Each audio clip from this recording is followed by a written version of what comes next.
name's Lorraine of District 32, and I'm here today with Amel Hollick of Blue Sky Digital Labs. How are you, Amel? Good, thank you, Lorraine.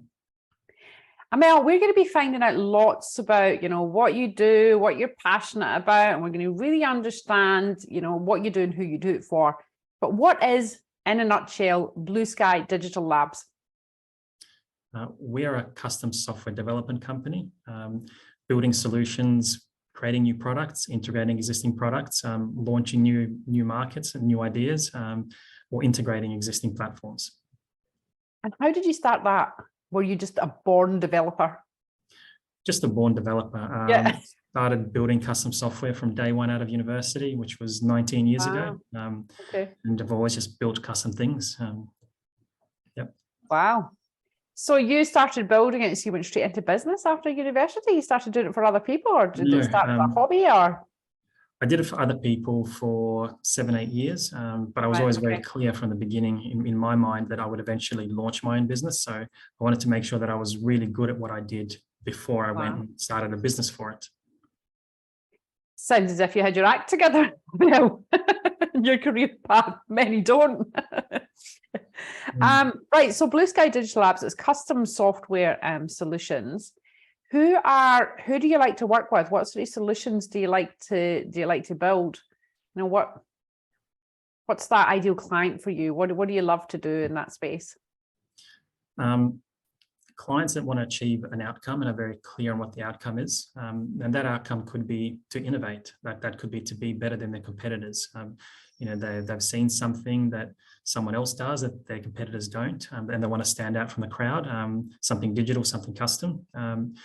Now that innovation could be about retaining customers. It could be about getting new customers. It could be about their internal staff and staff happiness.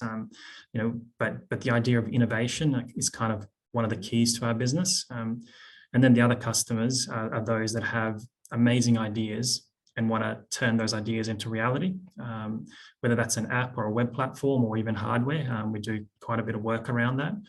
And then kind of the final ones are businesses that want to streamline, that want to optimize, that want to scale, because quite often scaling is limited by things. One of those things, it's technology. So to have the technology that underpins their ability to scale exponentially versus linearly is quite a common problem that we love to deal with.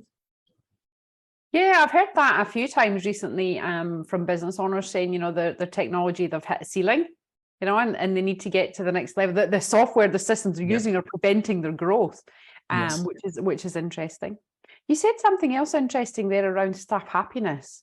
Mm-hmm. Is that also a common requirement for developing apps and technology for staff engagement and happiness? Strangely, it is, especially with larger companies.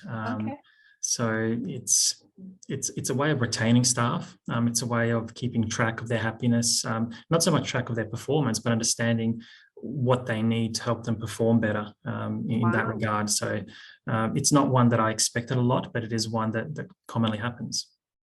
Wow, that's fascinating. Do they just log in and give themselves a smiley face for the day, or let people know how they're feeling? Honestly, there is a bit of that. So there's, how are you feeling? Number one, do you need anything? Number two, it's almost like, some companies use it for daily check-ins, or weekly meetings. Wow. But there's also the aspect of staff happiness, of making it easier to perform their jobs and their duties. So we're working with a customer at the moment where 40% of their day goes into paperwork. So to be able to build an app that reduces that from 40% to 5% or 10% is a massive factor in staff happiness, and the staff can't wait to get their hands on it. Okay. So Amel, you've got a big team. How many staff do you have working for you? Roughly 40. 40. And do you take some of this IP and then put it in your own, or you've now got your own staff happiness? Not yet. No. On the to-do list? Unfortunately, we don't have our own yet.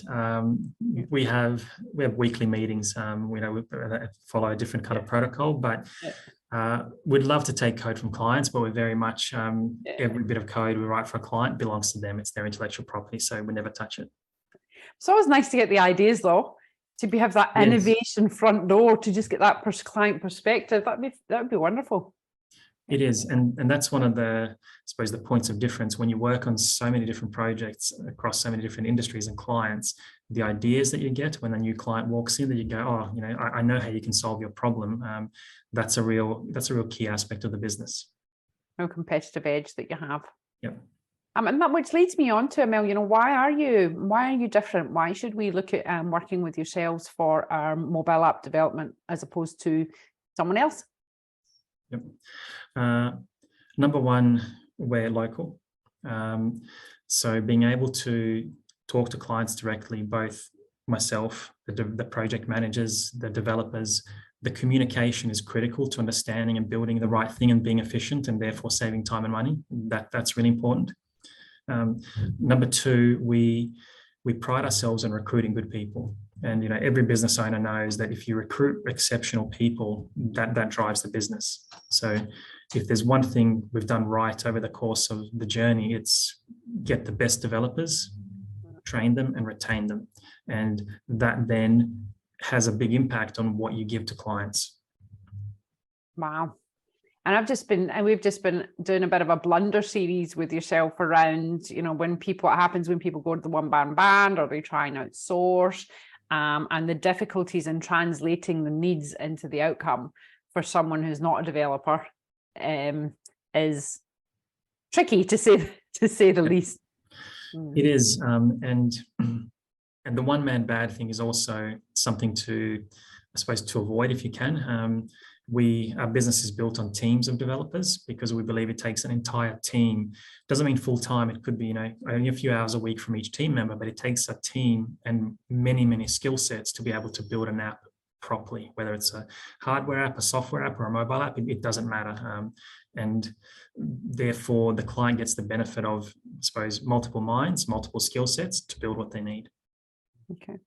And what's next for you? What's next for Blue Sky Digital Labs? And that's a good question. No major plans, no major changes outside of just getting better at what we do. We've got a phenomenal team, and leveraging that team to keep, I suppose, upskilling it, to set ourselves apart in the market more and more and more, and build bigger, better projects as a result. That we're just in a path of incremental improvement.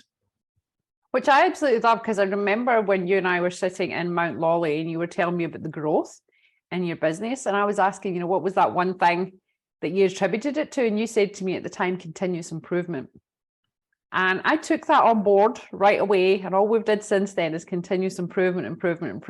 And it's just been absolutely wonderful. So that one comment or that one passing, you know, instead of chasing the growth all the time, stop that. And just improve and be, you know, pick your lane and be really, really good at it. So thank you for that. So you guys are always continuously improving. Emil, if you could give one piece of advice to every business owner out there starting out, what would that one piece of advice be? I think it's what you just said, Lorraine, and that is stop chasing the growth. Focus on the improvement. The growth will happen naturally, organically. Wow. I didn't mean to pinch your steal your thunder there at the end. I didn't think you were going to say that answer, but ultimately it has a wonderful impact, and internally, because you're constantly getting that feedback of doing it's better. So your language, your thinking is all about being better. Your team are more engaged about being better. It's well, there you go. Do things continuously improve, and the growth will come. Emil, how do people get in contact with you? What would be the process if someone wanted to start a conversation with yourself around app development or software integration, maybe web development? Where do they contact you? What's the process?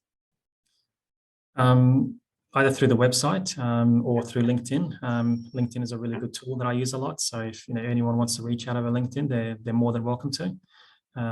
Alternatively, there's a lot of events that happen in our office on CoLab on 125 Murray Street. They're welcome to come to them, and they'll find me at most of them.